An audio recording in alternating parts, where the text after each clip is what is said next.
اس کی وضاحت کے طور پر انہوں نے اپنے بھائی کے شرمیلے پن کو پیش کیا، لیکن تجربہ کار مشتری بیگم سمجھ سکتی تھی کہ پسے پردہ اور بھی کچھ ہے، اور وہی اصل بات ہے۔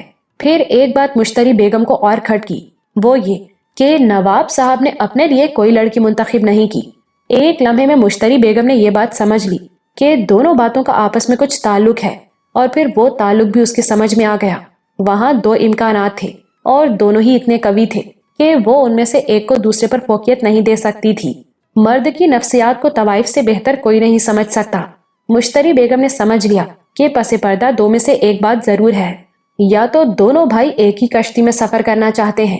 وہ جانتی تھی کہ یہ ایک ٹکٹ میں دو مزے والی بات نہیں۔ نواب صاحب پیسے نہیں بچا رہے تھے، بلکہ لطف دوبالا کر رہے تھے، اور یہ بات ایک طوائف ہی سمجھ سکتی تھی۔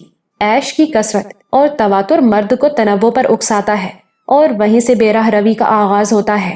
ایسے میں آدمی بھائی کیا اپنے بیٹے کے ساتھ بھی شامل تفریح ہو جاتا ہے۔ دونوں بھائی ایک ساتھ دادے عیش دے ایک ہی لڑکی کے ساتھ، تو بڑے بھائی کے لیے وہ سنسنی خیز تجربہ ہوگا۔ البتہ چھوٹے بھائی کو خفت اور کوفت ہوگی، اور کیا پتا یہی چھوٹے بھائی کے شرمیلے پن کا سبب ہو۔ لیکن مشتری بیگم کو دوسرا امکان زیادہ قوی لگا۔ اس کی رائے یہ تھی کہ نواب صاحب کثرت عیش کی وجہ سے ناکارہ ہو چکے ہیں۔ ایسے میں آدمی اس حال کو بھی پہنچ جاتا ہے کہ کسی دوسرے کو مشغول دیکھ کر اس کی تسکین ہو جائے، اور پھر وہ دوسرا اپنا ہی بھائی ہو تو سونے پر سہاگا۔ دوسری طرف مشتری بیگم اس میں بھی خوش تھی کہ نواب صاحب نے زرینہ کو منتخب کیا۔ زرینہ بلا شبہ بہت حسین تھی، لیکن بازار میں روتا بسورتا حسن نہیں چلتا۔ اس نے زرینہ کو بہت سمجھایا، سختی بھی کی، لیکن بات نہیں بنی۔ جس عمر میں لڑکیاں جوالا مکھی ہوتی ہیں، زرینہ برف کی مورت تھی۔ ہر گاہک خوش خوش اس کے ساتھ جاتا، مگر مشتعل واپس آتا۔ پروانہ تو جلنا پسند کرتا ہے، برفستان میں وہ کب پہنچتا ہے؟ ایک گاہک نے تو جھنجھلا کر یہ بھی کہہ دیا تھا کہ بھائی، مجھے تو لگ رہا تھا میں اپنے ساتھ ہی زیادتی کر رہا ہوں۔ نتیجہ یہ کہ پرانے گاہک تو اب زرینہ کی طرف نگاہ اٹھا کر بھی نہیں دیکھتے تھے، چنانچہ وہ زیادہ تر فارغ بیٹھی رہتی۔ کبھی کوئی نیا گاہک آتا تو پہلی اور آخری بار اسے ساتھ لے جاتا۔ اب تو مشتری کو یہ احساس ہونے لگا تھا کہ جمیل سے 50 روپے میں اس لڑکی کو خرید کر اس نے خسارے کا سودا کیا تھا۔ بائی جی، اس نے چونک کر دیکھا، دروازے میں بشارت کھڑا تھا۔ کیا بات ہے بشارت؟ وہ بائی جی، نواب صاحب آپ کو بلا رہے ہیں۔ مشتری بیگم پریشان ہو گئی کہ کہیں زرینہ نے کوئی گڑبڑ تو نہیں کر دی۔ اس نے دل میں سوچ لیا کہ اگر ایسا ہوا تو وہ اسے صحیح معنوں میں اس بازار کے کسی کسائی کے ہاتھ بیچ دے گی، جان تو چھوٹے۔ وہ کمرے میں داخل ہوئی تو نواب صاحب گاؤ تکیے سے ٹیک لگائے مسہری پر نیم دراز تھے۔ وہ ان کے سامنے دست بستہ کھڑی ہو گئی۔ کیا حکم ہے نواب صاحب؟ بیٹھ جاؤ تو سکون سے بات کریں۔ مشتری بیگم کا دل اور زور سے دھڑکا، تاہم اس نے کرسی کھینچی اور بیٹھ گئی۔ جی فرمائیے۔ بھائی، اس لڑکے نے ہمیں پریشان کر دیا ہے۔ مشتری بیگم کو پہلے تو لگا کہ نواب صاحب نے لڑکی کہا ہے، گویا زرینہ کی شکایت ہے۔ کیا ہوا؟ کچھ فرمائیے تو۔ اس کا شرمیلا پن ختم ہی نہیں ہوتا کسی طرح۔ ویسے اتنا تو ہوا کہ اس لڑکی سے مانوس ہو گیا ہے وہ۔ اب مشتری بیگم کی سمجھ میں آیا کہ وہ اپنے بھائی کے بارے میں بات کر رہے ہیں۔ اس نے سکون کی سانس لی۔ چلیں، اتنا تو ہوا، اس نے دلاسا دینے والے انداز میں کہا۔ آتے رہیں گے یہاں تو کھل ہی جائیں گے۔ یہی تو مسئلہ ہے، لڑکی سے تو وہ کھل گیا ہے، لیکن یہ جگہ اسے قبول نہیں۔ اوہ، بات کچھ مشتری بیگم کی سمجھ میں آ رہی تھی۔ تو میرے لیے کیا حکم ہے؟ حکم کا تو یہاں موقع نہیں، ایک استدعا ہے۔ میرے لیے تو وہ بھی حکم کا درجہ رکھتی ہے۔ آپ اس لڑکی کو ہمیں دے دیں۔ مشتری بیگم کا دماغ سر پر دوڑنے لگا۔ یہ تو وہ سمجھ چکی تھی کہ زرینہ اس کے مطلب کی نہیں۔ یہ بات اسے پہلی نظر میں ہی سمجھ لینی چاہیے تھی، لیکن وہ اس کے حسن پر ریجھ گئی تھی۔ اب یہ جان چھڑانے کا موقع مل رہا تھا، لیکن بہرحال کاروبار کی وہ پکی تھی۔ اس نے منہ پکا کر کے کہا، آپ تو جانتے ہی ہیں نواب صاحب کہ ہم اپنا مال کرائے پر دیتے ہیں۔ ایسے بیچنے لگے تو پھر خالی دکان میں بیٹھ کر مکھیاں ہی ماریں گے، تو یہاں خریدنے کے لیے آتا ہی کون ہے؟ نواب صاحب نے بھی بے رخی سے کہا، مجبوری نہ ہوتی تو ہم بھی یہ بات نہ کرتے۔ خیر، یہ تو معلوم ہو گیا کہ صاحبزادے کا شرمیلا پن کیسے ختم ہوگا۔ لڑکیاں تو بازار میں بہت اس سے بھی اچھی مل جائیں گی۔ وہ اٹھ کر بیٹھے جیسے جانے کے لیے تیار ہو رہے ہوں۔ مشتری بیگم گڑبڑا گئی۔ آپ خفا کیوں ہوتے ہیں نواب صاحب؟ ہم نے پہلے ہی کہہ دیا تھا کہ ہم انکار سننے کے عادی نہیں۔ تو میں نے انکار کب کیا ہے؟ تو پھر بتاؤ کیا پیش کریں؟ کوئی اور ہوتا تو میں اس لڑکی کو 1 لاکھ میں بھی نہ دیتی، پر معاملہ آپ کا ہے، میں آپ کو کھونا نہیں چاہتی ہوں کہ آپ سے تعلق ہمیشہ بنا رہے۔ آپ جیسے قدردان تو قسمت سے ملتے ہیں۔ نواب صاحب کچھ مضطرب نظر آنے لگے۔ میری بات کا جواب دو بائی جی، آپ 1000 دے دیجئے۔ نواب صاحب کا ہاتھ بے ساختہ شیروانی کی اندر والی جیب کی طرف لپکا، لیکن پھر رک گیا اور وہ شیروانی کے بٹن کو انگلی سے تھپ تھپانے لگے۔ 1000 روپے کا مطلب بھی سمجھتی ہو بائی جی؟ انہوں نے تیکھے لہجے میں کہا۔ مشتری بیگم نے ہاتھ کی وہ حرکت دیکھ لی تھی، چنانچہ وہ ڈٹ گئی۔ عزت کے علاوہ سب کچھ دے رکھا ہے حضور اللہ نے، عزت ہوتی تو ہم بھی نواب ہوتے نواب صاحب۔ بہت گستاخانہ جواب دیا ہے تم نے، نواب صاحب نے بہت نرم لہجے میں کہا۔ لیکن ہم تمہیں بتا دیں، ایک چیز اور ہے جو تمہارے پاس نہیں ہے عزت کے علاوہ، اور وہ ہے طاقت سمجھتی ہو تم؟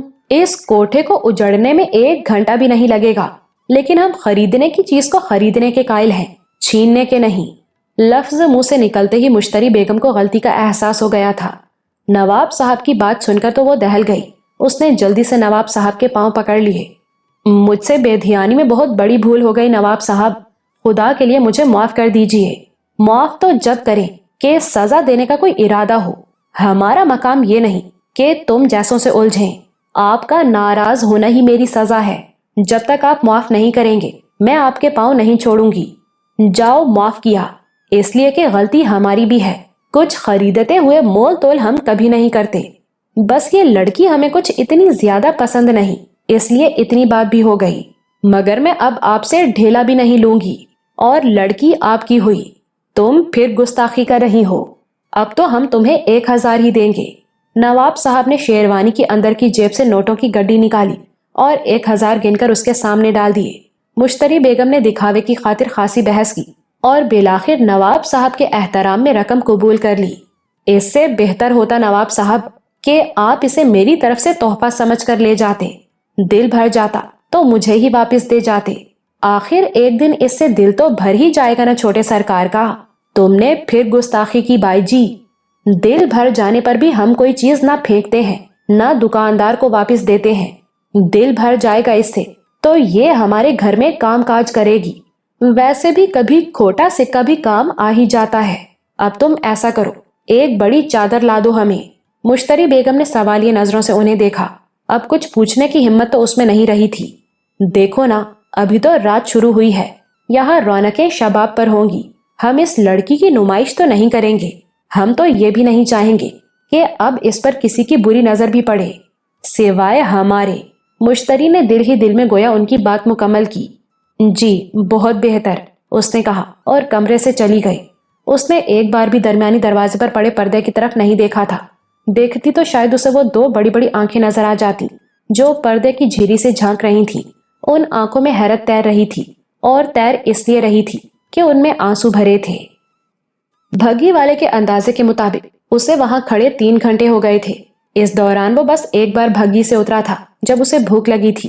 مدت سے اسے دودھ جلیبی کی آرزو تھی، آج پیسوں کی کوئی فکر نہیں تھی۔ اس نے سامنے دودھ کی دکان پر دودھ جلیبی کا آرڈر دیا، پھر سیر ہو کر کھایا پیا۔ اس کی روح تک خوش ہو گئی تھی۔ پھر اس نے اپنی سواریوں کو زینے سے نکلتے دیکھا تو نیچے اتر آیا۔ ان کے ساتھ ایک عورت بھی تھی، بڑی سی چادر میں لپٹی اور اسی چادر کا گھونگھٹ سا نکالے۔ بڑے میاں نے اس کا ہاتھ تھاما ہوا تھا۔ وہ تینوں بھگی میں بیٹھے تو کوچبان نے جلدی سے پردے کھینچ دیے۔ عبدالحق نے اسے کیمپ کا پتہ بتایا۔ بھگی چل دی۔ عبدالحق نے کلائی پر بندھی گھڑی میں وقت دیکھا، 9:30 بجے تھے۔ اس نے سوچا مسعود صاحب کے گھر پہنچتے پہنچتے 11 بج جائیں گے۔ بازار میں تو رونق پہلے سے بھی زیادہ تھی، لیکن رات ہونے کا احساس بازار سے نکلنے کے بعد ہوا۔ ہر طرف سکوت تھا، کبھی کوئی اکا دکا راہگیر یا تانگا نظر آ جاتا تھا۔ عبدالحق نے کیمپ کے باہر بھگی رکھوائی اور کیمپ کے دفتر کی طرف لپکا، جو رات کے وقت اخلاق کی خوابگاہ میں تبدیل ہو جاتا تھا۔ یہ دیکھ کر اسے حیرت ہوئی کہ اخلاق جاگ رہا ہے۔ ارے تم ابھی سوئے نہیں؟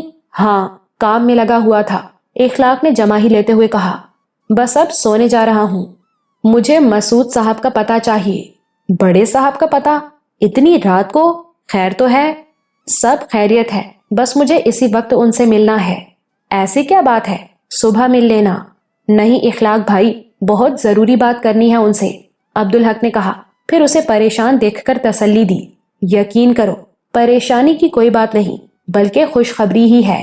اخلاق سے مسعود صاحب کا پتہ اچھی طرح سمجھنے کے بعد وہ واپس آیا اور کوچبان سے کہا، اب مغل پورے چلنا ہے۔ مسعود صاحب کے مکان تک پہنچنے میں انہیں کوئی دشواری نہیں ہوئی۔ مکان کیا، وہ وسیع و عریض کوٹھی تھی۔ گیٹ بند تھا لیکن اندر چوکیدار موجود تھا۔ عبدالحق نے اس سے کہا، ہم مسعود صاحب کے مہمان ہیں۔ صاحب تو سو چکے ہوں گے، چوکیدار نے کہا۔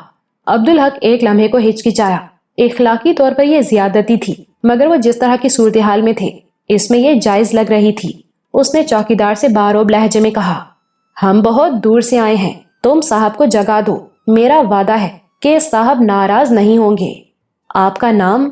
کہنا کہ عبدالحق آیا ہے۔ چوکیدار اندر چلا گیا۔ عبدالحق کو ایک بات کا خیال آیا تو اس نے بھگی میں بیٹھے افضال صاحب سے پوچھا، بڑے صاحب زرینہ کو پہچانتے تو نہیں ہیں؟ افضال صاحب نے کہا، میں نہیں سمجھتا کہ وہ اسے پہچان سکیں گے۔ کیمپ میں ہزاروں افراد ہوتے ہیں، اور پھر لڑکی۔ تاہم اتنا کہہ کر انہوں نے سوالیہ نظروں سے زرینہ کو دیکھا۔ میرا اور ان کا سامنا دو ایک بار ہی ہوا ہوگا، وہ مجھے کیسے پہچان سکتے ہیں؟ چوکیدار کوئی 5 منٹ بعد واپس آیا اور اس نے گیٹ کھول دیا۔ اس کے ساتھ مسعود صاحب بھی تھے۔ عبدالحق نے انہیں سلام کہا۔ جواب دیتے ہوئے انہوں نے اسے لپٹا لیا۔ مجھے شرمندگی اور افسوس ہے کہ بے وقت آپ کو زحمت دی۔ عبدالحق نے معذرت کی۔ ارے نہیں، میں نے کہا تھا نا کہ یہ تمہارا ہی گھر ہے، تو اپنے گھر تو آدمی جب چاہے آ سکتا ہے۔ مسعود صاحب نے کہا، یہ بتاؤ خیریت ہے نا؟ جی الحمدللہ، بلکہ میں تو اچھی خبر کے ساتھ آیا ہوں، مگر اسی سلسلے میں آپ کی فوری مدد کی ضرورت ہے۔ میں حاضر ہوں۔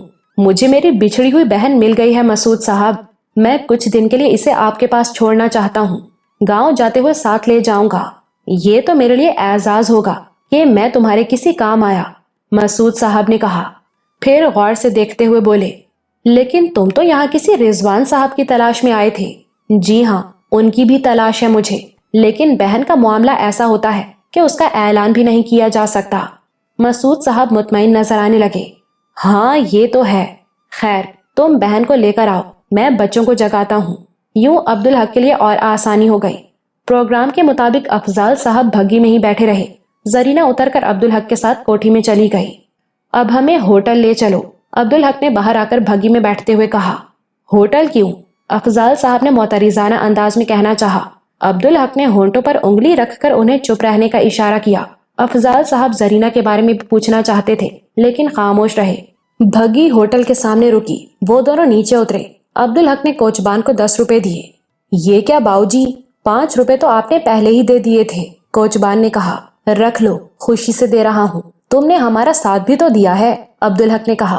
پھر بولا، ایک بات مانو گے میری؟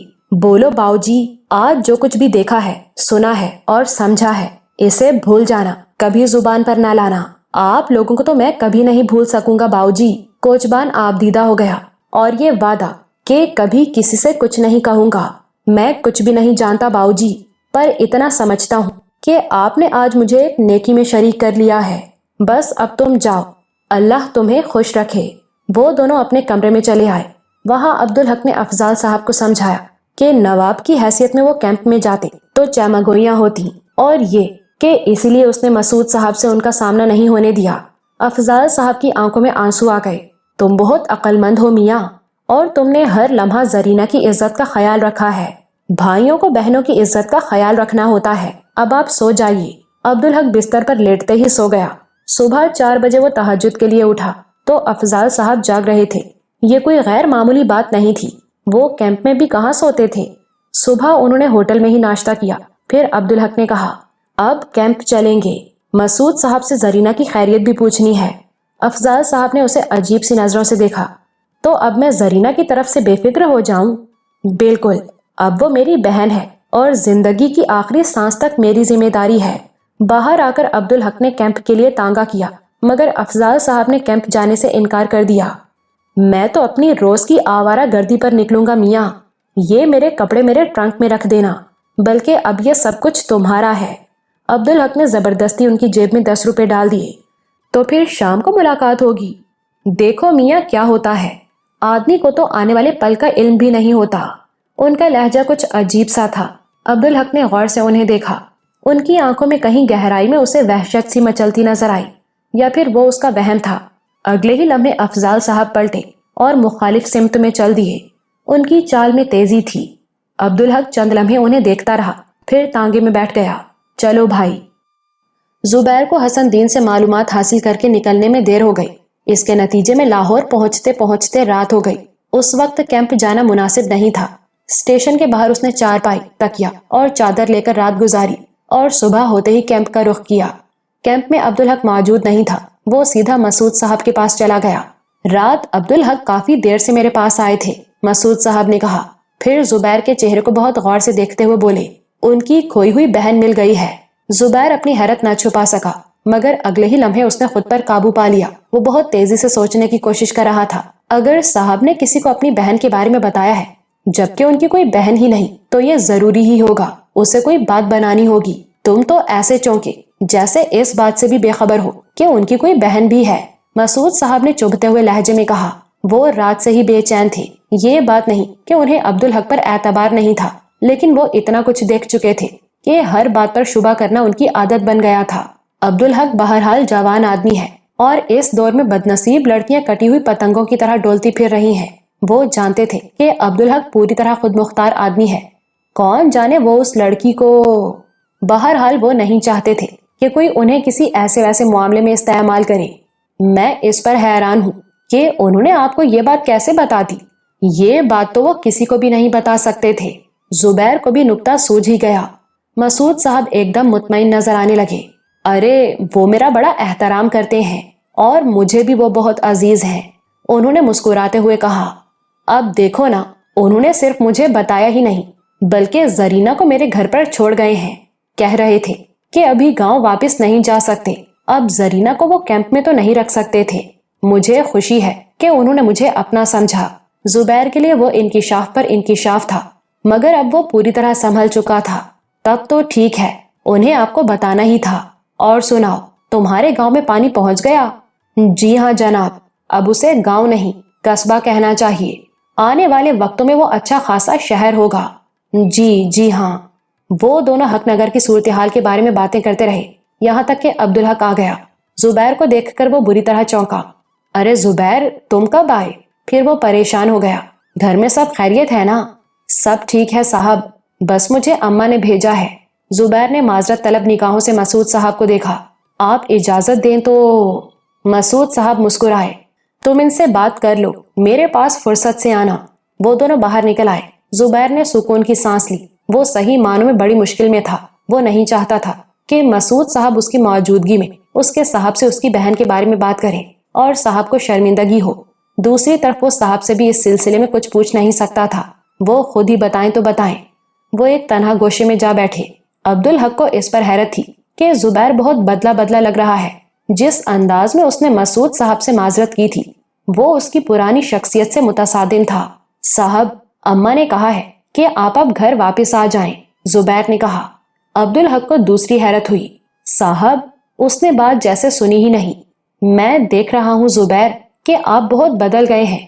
جس طرح آپ نے میرے ساتھ علیحدگی میں بات کرنے کے لیے مسعود صاحب سے بات کی، اور اب آپ مجھے صاحب کہہ رہے ہیں۔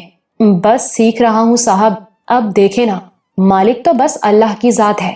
میری عادت ہی آپ کو مالک کہنے کی۔ کسی سے میں نے یہ لفظ سنا اور آپ کے لیے پسند کر لیا۔ آپ کو برا تو نہیں لگا؟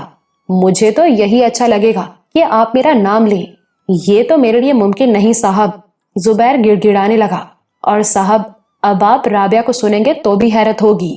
ہم لوگوں نے منجھلی بی بی سے بہت کچھ سیکھا ہے اور سیکھ رہے ہیں۔ نوربانو کے تذکرے پر عبدالحق کے چہرے پر رنگ سا دوڑ گیا۔ کیسی ہیں وہ؟ اس نے بے ساختہ پوچھا۔ جی ٹھیک ہے، اور سب لوگ؟ عبدالحق نے جلدی سے اپنے پچھلے سوال کی اہمیت زائل کرنے کی کوشش کی۔ زبیر اسے گاؤں کی خبریں سنانے لگا۔ اس نے پانی کے، پنچایت کے قیام کے اور نئے آنے والوں کے بارے میں بتایا۔ پھر جھجکتے ہوئے بولا، صاحب ایک بڑی خوشخبری بھی ہے۔ پھر اس نے اٹک اٹک کر بتایا کہ رابعہ ماں بننے والی ہے۔ عبدالحق نے گرم جوشی سے اسے لپٹا لیا۔ اللہ کا شکر ہے، یہ پاکستان کی برکت ہے۔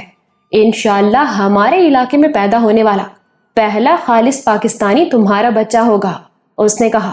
پھر اسے خیال آیا تو اس نے پوچھا، میرے مینو کا کیا حال ہے؟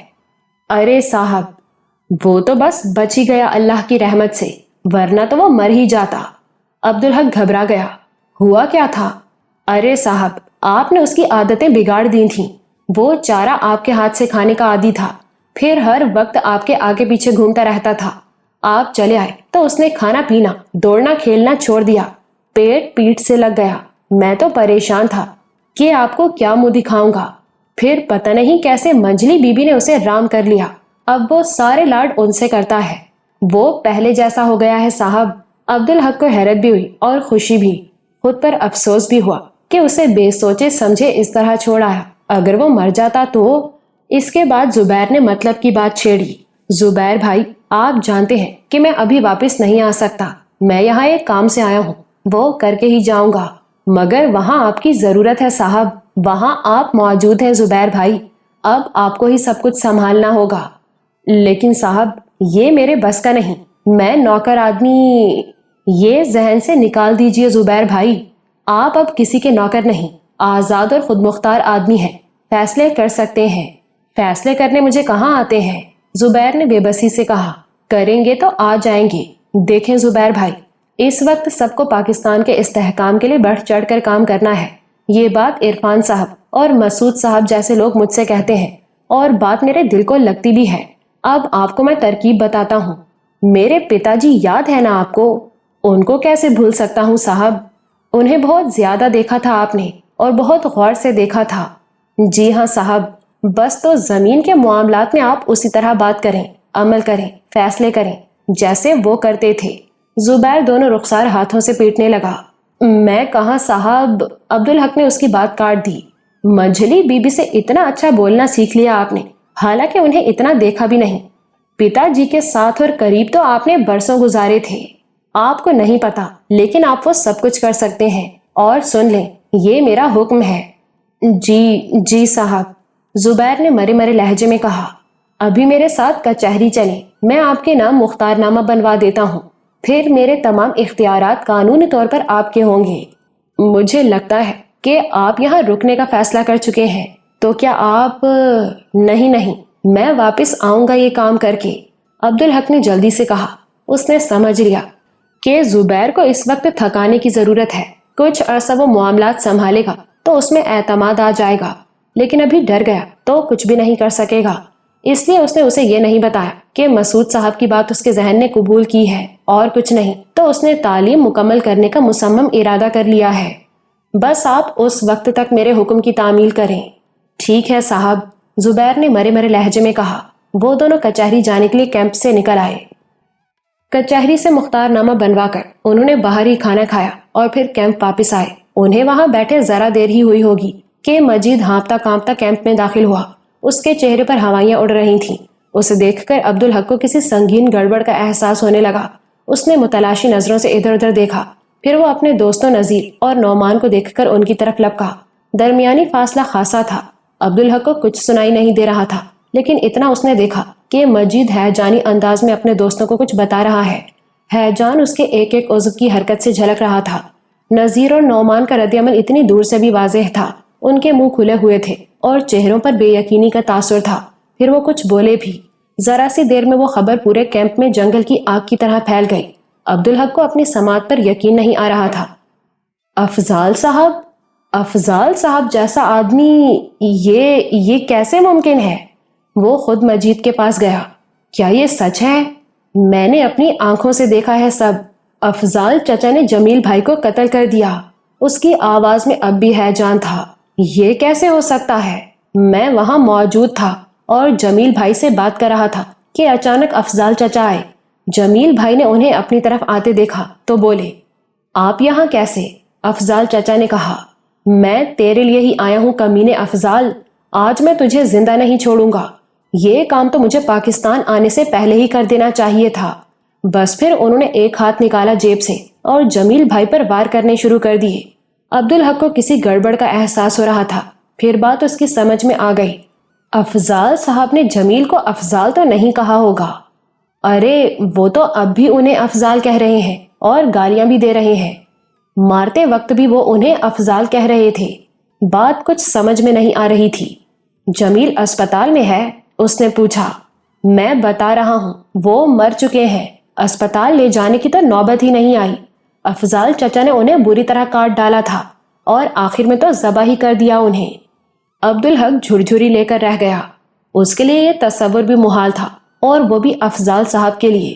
مسعود صاحب کو اس واقعے کا علم ہوا تو وہ بھی باہر آ گئے۔ مجید کہانی پھر دہرانے لگا۔ میرے حلق سے نہیں اتر رہی یہ بات، مسعود صاحب نے کہا۔ وہ عبدالحق سے مخاطب تھے۔ چلو تھانے چل کر معلوم کرتے ہیں۔ عبدالحق نے زبیر کو وہیں رکنے کو کہا اور مسعود صاحب کے ساتھ کیمپ سے نکل آیا۔ مسعود صاحب کی گاڑی میں وہ تھانے پہنچے تو تھانے دار مسعود صاحب کے آگے بچ گیا۔ وہ انہیں جانتا تھا۔ ہم کیمپ میں ہونے والے قتل کے سلسلے میں آئے ہیں، مسعود صاحب نے اس سے کہا۔ وہاں مجید کی ہر بات کی تصدیق ہو گئی۔ افضال صاحب نے جمیل کو بڑی بے رحمی سے قتل کیا تھا۔ ہم افضال صاحب سے ملنا چاہتے ہیں، مسعود صاحب نے کہا۔ ضرور سر، پر پہلے چائے پی لیں۔ مسعود صاحب کچھ ہچکچائے، مگر پھر شاید افضال صاحب کی بہتری کی خاطر چائے پینے پر آمادہ ہو گئے۔ عبدالحق اس دوران بہت تیزی سے سوچنے اور سمجھنے کی کوشش کر رہا تھا۔ افضال صاحب جیسا آدمی اور ایسا بے رحمانہ قتل۔ پھر سوال یہ تھا کہ انہوں نے اس دوسرے کیمپ میں جا کر بالارادہ جمیل کو قتل کیوں کیا، اور وہ بالارادہ قتل تھا کیونکہ چاقو اپنے ساتھ لے کر گئے تھے۔ جمیل کے بارے میں عبدالحق کو ایک بات یاد آئی۔ وہ بڑے بڑے افسران کو لڑکیاں سپلائی کرتا تھا۔ اس خیال کے ساتھ ہی کڑیاں ملنے لگیں۔ اگر جمیل کا یہ دھندا تھا تو وہ کسی لڑکی کو ہیرا منڈی لے جا کر بیچ بھی سکتا تھا، تو ممکن ہے زرینہ کو بھی اس نے ہی بیچا ہو۔ اب عبدالحق نے کوٹھے پر زرینہ سے ہونے والی ملاقات کو ذہن میں تازہ کرنے کی کوشش کی۔ اس نے وہاں افضال صاحب سے پوچھا تھا کہ زرینہ کو کون دھوکہ دے کر لایا اور بیچ گیا، تو وہ جھنجھلا گئے تھے۔ ان کا کہنا تھا کہ زرینہ نے انہیں نہیں بتایا، اور یہ کہ اس سے پوچھنا بھی نہیں چاہیے۔ عبدالحق نے دلیل بھی دی تھی کہ آدمی دھوکہ کسی پہچان والے سے ہی کھاتا ہے۔ اب کہانی عبدالحق کی سمجھ میں آنے لگی۔ زرینہ نے افضال صاحب کو یقیناً بتایا ہوگا کہ جمیل اسے دھوکہ دے کر وہاں لے آیا تھا، اور وہ کیوں نہ بتاتی، یہ کوئی چھپانے والی بات تھی ہی نہیں۔ تو افضال صاحب نے اسی وقت جمیل کو قتل کرنے کا فیصلہ کر لیا تھا۔ سچ تو یہ ہے کہ ایسے موذی کے ساتھ ایسا ہی ہونا چاہیے۔ اس لیے صبح افضال صاحب اس کے ساتھ کیمپ نہیں آئے۔ اس نے انہیں 10 روپے دیے تھے، لہٰذا چاقو خریدنے میں انہیں کوئی دشواری نہیں ہوئی ہوگی۔ پھر وہ دوسرے کیمپ گئے اور انہوں نے جمیل کو ختم کر دیا۔ اب سوال یہ تھا کہ وہ جمیل کو افضال کیوں کہہ رہے تھے؟ عبدالحق کی سمجھ میں ایک ہی بات آئی تھی۔ افضال صاحب اس معاملے میں زرینہ کا نام آنے سے بچانے کے لیے، اسے رسوائی سے بچانے کے لیے ایسا کر رہے ہیں۔ وہ پاگل بن رہے ہیں تاکہ ان سے تفتیش ہی نہ کی جائے۔ یقیناً یہی بات ہے، مگر اس کے ساتھ ہی وہ تشویش میں مبتلا ہو گیا۔ یہ صورتحال زرینہ کے لیے بہت خطرناک تھی۔ مشتری بائی کو بھی کسی طرح اس واقعے کا علم ہو سکتا تھا، پھر وہ افضال صاحب کو پہچان لیتی، اور یہ بھی ممکن تھا کہ کسی وقت افضال صاحب کی زبان سے زرینہ کا نام پھسل جاتا۔ اس لحاظ سے زرینہ کو فوری طور پر گاؤں بھجوانا بہت ضروری ہو گیا تھا۔ افضال صاحب کب تک پاگل بنے رہ سکتے تھے، اور زرینہ اب اس کی بہن تھی، اس کی عزت۔ چائے پی لو برخوردار، مسعود صاحب نے اسے چونکا دیا۔ اس نے جلدی سے چائے پی لی۔ تھانے دار انہیں اس حوالات تک لے گیا جہاں افضال صاحب بند تھے۔ انہوں نے سلاخوں والے دروازے کے پار دیکھا۔ وہ دیوار سے ٹیک لگائے بیٹھے تھے۔ ان کے کپڑوں پر خون کے دھبے تھے اور آنکھیں مندی ہوئی تھیں۔ وہ وہاں اکیلے تھے۔ دروازہ کھول دو، ہم ان سے اندر جا کر ملیں گے، مسعود صاحب نے تحکمانہ لہجے میں کہا۔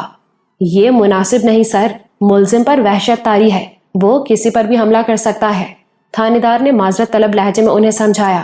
ارے وہ ہمیں جانتے ہیں، وہ میرے ہی کیمپ میں رہتے ہیں سر، میرا تو خیال ہے وہ اس وقت خود کو بھی نہیں پہچانتے۔ ایسا کریں، آپ پہلے دور سے بات کر لیں، پھر آپ حکم کریں گے تو میں دروازہ بھی کھول دوں گا۔ افضال صاحب، مسعود صاحب نے انہیں پکارا۔ افضال صاحب بدستور اونگتے رہے جیسے انہوں نے سنا ہی نہ ہو۔ زحمت نہ ہو تو ذرا یہاں آئیے۔ افضال صاحب اٹھے اور دروازے تک آئے۔ وہ انہیں بہت غور سے دیکھ رہے تھے، لیکن نگاہیں اب بھی شناسائی سے محروم تھیں۔ افضال صاحب، یہ کیا ہو گیا؟ یہ کیا کر دیا آپ نے؟ مسعود صاحب نے درد مندی سے کہا۔ افضال صاحب نے حیرت اور تشویش سے ادھر ادھر دیکھا جیسے افضال صاحب کو تلاش کر رہے ہوں، پھر وہ مطمئن نظر آنے لگے۔ میں آپ سے بات کر رہا ہوں افضال صاحب، مسعود صاحب نے ان سے کہا۔ افضال صاحب اچانک غضبناک ہو گئے۔ ان کا ہاتھ جارحانہ انداز میں سلاخوں سے باہر آیا۔ مسعود صاحب گھبرا کر پیچھے ہٹ گئے۔ تم نے مجھے گالی دی، تم نے مجھے اتنی بری گالی دی، افضال صاحب نے کف اڑاتے ہوئے کہا۔ میں نے آپ کو گالی نہیں دی افضال صاحب، مسعود صاحب نے ان کی پہنچ سے دور ہوتے ہوئے مدافعانہ انداز میں کہا۔ میں تمہارا خون پی جاؤں گا، مجھے افضال کے نام سے پکارتے ہو، یہ تو بدترین گالی ہے۔ ارے میں نے زمین کا سب سے بڑا اور سب سے ذلیل بوجھ کم کر دیا، میں نے اس حرامزادے افضال کو قتل کر دیا، ٹکڑے کر دیے میں نے اس کے، اور تم مجھے افضال کہتے ہو؟ مسعود صاحب دم بخود تھے۔ عبدالحق نے افضال صاحب سے پوچھا، تو آپ کا کیا نام ہے جناب؟ میرا نام… افضال صاحب سوچ میں پڑ گئے، جیسے ذہن پر زور دے رہی ہوں، پھر وہ دونوں ہاتھوں سے اپنی کنپٹیوں کو زور زور سے مسلنے لگے۔ اچھا، مجھے تو جانتے ہیں نا آپ، اور یہ بڑے صاحب ہیں، میں نے تمہیں کبھی نہیں دیکھا، اور نہ ان بڑے صاحب کو۔ مجھے اپنا نام کیوں یاد نہیں آتا؟ ان کی آنکھوں میں وحشت ناچنے لگی۔ چلیں چھوڑیں، آپ آرام کریں، عبدالحق نے کہا۔ افضال صاحب دوبارہ اپنی جگہ جا بیٹھے۔ وہ لوگ دوبارہ تھانے دار کے کمرے میں آ گئے۔ آپ نے مار پیٹ تو نہیں کی ان کے ساتھ؟ عبدالحق نے تھانے دار سے پوچھا۔ او توبہ کریں جی، اپنے بندے تو الٹا ڈرتے ہیں اس سے۔ سنو، میں ان کے لیے کپڑے بھیجواؤں گا اور وکیل کا بندوبست بھی کروں گا، اس سے تعاون کرنا۔ لیکن سر، یہ 302 کا کیس ہے، میں نے تمہیں انہیں رہا کرنے کو تو نہیں کہا۔ مسعود صاحب نے سخت لہجے میں کہا، جو کچھ میں کر رہا ہوں یہ ان کا حق ہے، اور تمہیں ان کا خیال رکھنا ہوگا۔ یہ کوئی عادی مجرم نہیں، لگتا ہے کسی دماغی عارضے میں مبتلا ہے، اور ہاں، ان کے کھانے پینے کا خیال رکھنا۔ جو حکم آپ کا سر۔ مسعود صاحب نے کھانے کی مد میں تھانے دار کو 5 روپے دینے چاہے، لیکن اس نے انکار کر دیا۔ یہ تو ان کا سرکاری حق ہے جناب، اور آپ بے فکر ہو جائیں، میں ہر طرح سے ان کا خیال رکھوں گا۔ مسعود صاحب اور عبدالحق تھانے سے نکل آئے۔ عبدالحق صرف پریشان ہی نہیں، متوحش بھی تھا۔ یہ جمیل کے قتل کا معاملہ اسے بہت خطرناک لگ رہا تھا۔ اسے ڈر تھا کہ خدا نخواستہ کسی بھی وقت زرینہ اس معاملے میں ملوث ہو جائے گی، اور یہ اسے کسی قیمت پر گوارا نہیں تھا۔ جس لڑکی کو اس نے بہن کہا اور اسے بازار سے نکالا، وہ اب اس کی رسوائی نہیں دیکھ سکتا تھا۔ اس نے تو یہ فیصلہ کیا تھا کہ اب اس کے لیے سب سے اہم کام زرینہ کی شادی کرانا ہے۔ زبیر نے یہ بات محسوس کر لی کہ عبدالحق بہت پریشان ہے۔ اس سے کچھ پوچھنا تو اس کے نزدیک گستاخی تھی۔ بس وہ اس کے لیے دعا ہی کر سکتا تھا۔ اسے اس حال میں چھوڑ کر جانے کو دل بھی نہیں چاہ رہا تھا، مگر وہ خود فیصلہ نہیں کر سکتا تھا۔ فجر کی نماز کے بعد اس نے عبدالحق سے کہا، میرے لیے کیا حکم ہے صاحب؟ عبدالحق نے چونک کر اسے دیکھا، اور اس لمحے اسے اپنے دل کا بوجھ ہٹتا محسوس ہوا۔ ارے یہ معاملہ تو آسان ہے، زرینہ کو منظر سے ہٹا دیا جائے، فوری طور پر اسے گاؤں بھجوا دیا جائے۔ پریشان ہونے کی وجہ سے اسے یہ خیال ہی نہیں آیا تھا، ورنہ تو یہ اس کا طے شدہ لائحہ عمل تھا۔ اس نے سوچا تھا کہ جب تک اس کے گاؤں واپس جانے کا وقت نہیں ہوتا، زرینہ مسعود صاحب کے ہاں رہ لے گی، پھر وہ اسے اپنے ساتھ گاؤں لے جائے گا۔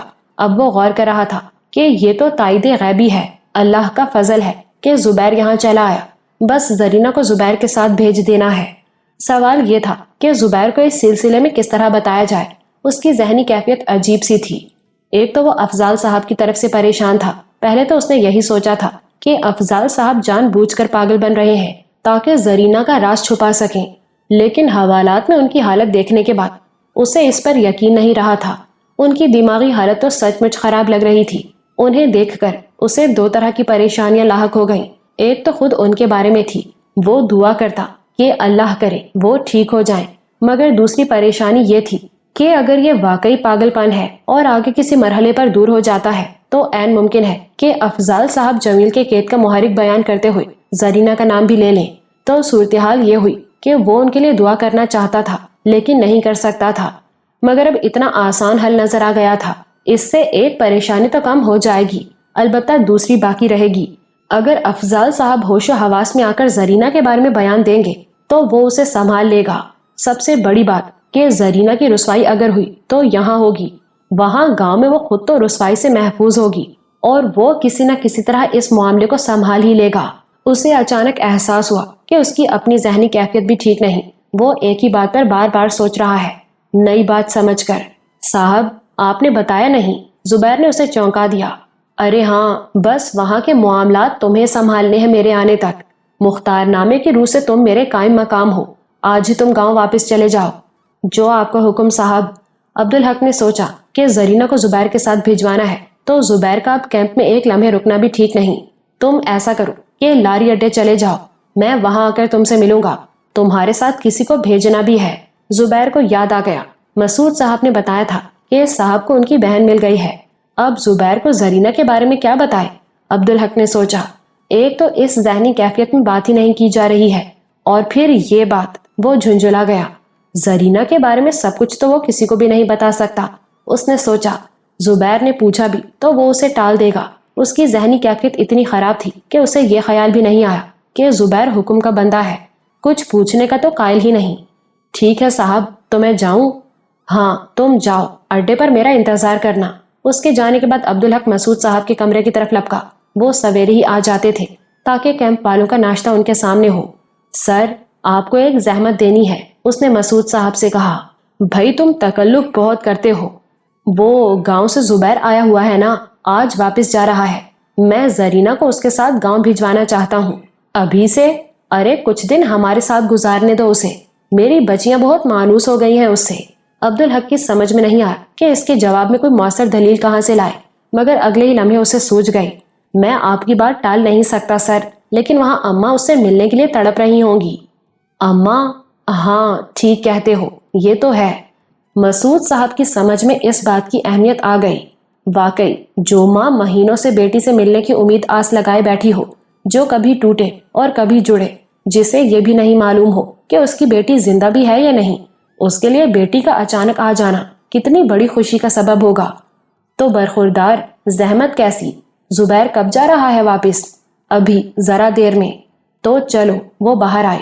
عبدالحق مسعود صاحب کے ساتھ ان کی گاڑی میں بیٹھ گیا۔ گاڑی میں بیٹھتے ہی ایک اور خیال اسے ستانے لگا۔ یہ تو وہ جانتا ہے کہ اس نے زرینہ کو زبان سے کہا ہی نہیں، دل سے بھی اپنی بہن سمجھتا ہے، تو کیا اب وہ اپنی بہن کو خالی ہاتھ 3 کپڑوں میں گھر بھیجے گا؟ مگر وہ دل محسوس کر رہ گیا، اب تو کچھ ہو بھی نہیں سکتا تھا۔ مسعود صاحب نے گاڑی پورچ میں روکی، اسے ڈرائنگ روم میں بٹھایا اور خود اندر چلے گئے۔ 2 منٹ بعد ایک ملازم اس کے لیے لسی لے آیا۔ وہ اس کے چھوٹے چھوٹے گھونٹ لیتا رہا، لیکن وہ بہت مضطرب تھا۔ جب تک زرینہ گاؤں کے لیے روانہ ہو جاتی اسے سکون نہیں آ سکتا تھا۔ اس کے پاس سلیمانی ٹوپی ہوتی تو وہ اس کی مدد سے زرینہ کو پوری دنیا کی نظروں سے اوجھل کر دیتا۔ مسعود صاحب کوئی آدھے گھنٹے بعد واپس آئے تو زرینہ ان کے ساتھ تھی۔ معاف کرنا برخوردار، بچیاں اسے چھوڑ ہی نہیں رہی تھیں، بلکہ اب بھی روئی جا رہی ہیں، اس لیے اتنی دیر ہو گئی۔ کوئی بات نہیں جناب۔ وہ باہر آئے۔ عبدالحق اگلی سیٹ پر بیٹھا اور زرینہ پچھلی سیٹ پر، مگر ملازم نے ایک سوٹ کیس لا کر پچھلی سیٹ پر رکھ دیا۔ گاڑی چل دی۔ کہاں جانا ہے؟ مسعود صاحب نے پوچھا۔ لاری اڈے چھوڑ دیجئے ہمیں۔ تو تم میرے ساتھ واپس نہیں چلو گے؟ مجھے کچھ دیر لگے گی، میں خود ہی آ جاؤں گا۔ مسعود صاحب نے انہیں لاری اڈے پر اتار دیا، پھر انہوں نے پچھلی سیٹ سے سوٹ کیس اتارا اور زرینہ کے سر پر ہاتھ رکھتے ہوئے کہا، خدا حافظ بیٹی، زندگی رہی تو پھر ملیں گے۔ یہ تمہارا بھائی عبدالحق ہمیں بہت عزیز ہے، اب اسے ہم چھوڑیں گے تو کبھی نہیں۔ اپنی اماں سے میرا سلام کہنا۔ عبدالحق نے سوٹ کیس کو حیرت سے دیکھا۔ یہ کیا ہے سر؟ ارے کچھ نہیں، کل بچیاں زرینہ کو بازار لے گئی تھیں، وہاں ان لوگوں نے خریداری کی تھی اپنے لیے، یہ زرینہ کی چیزیں ہیں۔ عبدالحق کے دل سے ایک ملال دھل گیا۔ کیا ہوا کہ وہ اپنی بہن کو کچھ نہیں دلا سکا؟ اللہ نے اپنے فضل و کرم سے اہتمام فرما دیا۔ وہ زرینہ کی کیفیت سے بے خبر تھا جو خوفزدہ ہو رہی تھی۔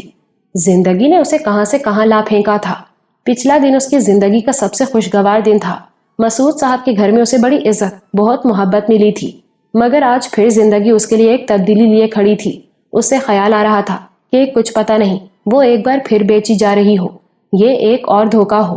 مگر اسے یاد تھا کہ افضال چچا نے بڑے یقین سے عبدالحق کو اس کا بھائی کہا تھا، اور گھر بار والے، بیٹیوں والے مسعود صاحب عبدالحق کی کتنی عزت کرتے ہیں، وہ برا آدمی کیسے ہو سکتا ہے؟